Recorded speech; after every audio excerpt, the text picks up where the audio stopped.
Welcome back. Being a caregiver to a loved one can come with a great amount of stress, especially if you are caring for your spouse.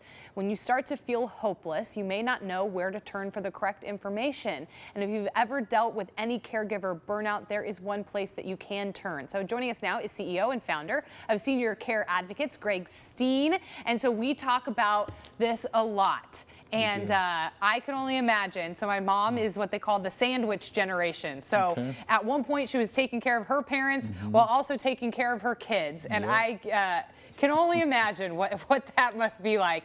She tells this story about how one time she took us, my grandma with dementia and both of her kids under like 5, and at the same time we all had ice cream cones.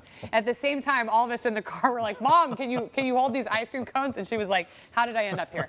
So what are the risk factors that many caregivers face?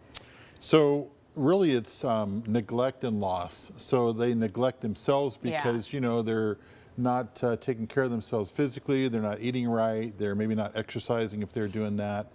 And the loss is about what you give up to be a great caregiver. Maybe social interaction with friends, lunch, or going out and enjoying a nice evening somewhere, a nice dinner. We give up so much, and they say with caregivers about your loved ones, especially the elderly, you really lose them twice. Especially if it's like a mental, cognitive issue.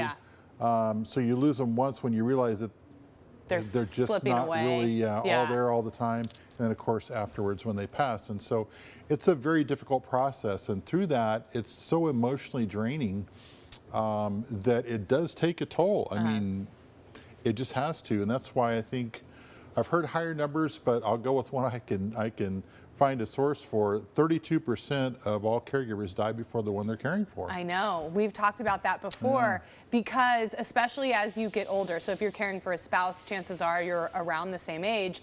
And so it's really important then to be able to take care of your mental health and take care of your physical health. What happens if we are a caregiver and we feel like we just cannot continue? So that is so common. We get the calls all the time. And the thing I would tell people is, once you've recognized it, please reach out for help, because there are tremendous resources, especially in the Valley. Valley Caregiver Resources is a great group.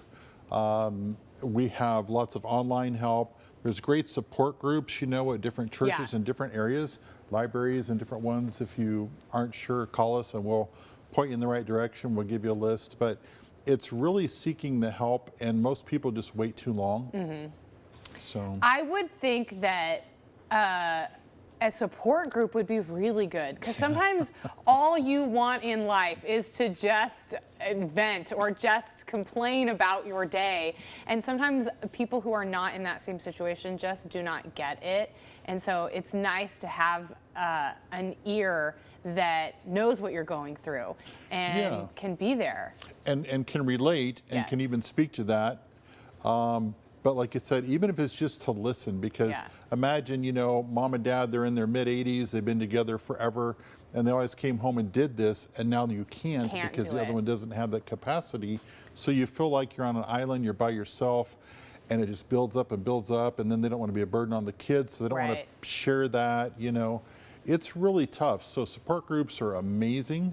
In fact, I'm speaking at one next week, I think. You can call the office and get the information. Oh, great. But there's lots of great resources. And they just have to call you to find those resources. Another great one that I think people don't take advantage of is respite care. Maybe because they don't think that they qualify or they can't pay for it. If, let's say, you're taking care of a parent or a spouse in home, how can you get respite care? Good question. So if they're a veteran, there's options through the VA. There's options through Medi-Cal. There's great communities in town, no matter where you're at and you're watching, that will maybe provide 3 days or 2 weeks or whatever you need to be able to take a break and actually get a real break, And of course, those would cost, but there's also options with Medi-Cal. You can hire an in-home care company to come in for 4 hours and give you a break. Call your church. Maybe they've got a senior group, or they've got some caregivers there that they have on a list that would help you. The important thing is to understand why you need it Yes. and to take advantage of it. And to yeah. take advantage. And so that first call should be to Senior Care Advocates. Their website is right there on the screen, and we've got their phone number on our website as well. Greg Steen, always great information. We always love having you here. Thank you so much. Our pleasure. Coming up here, stay with us. Some of the top concerns of the newest Fresno County Superintendent of Schools. That's coming up.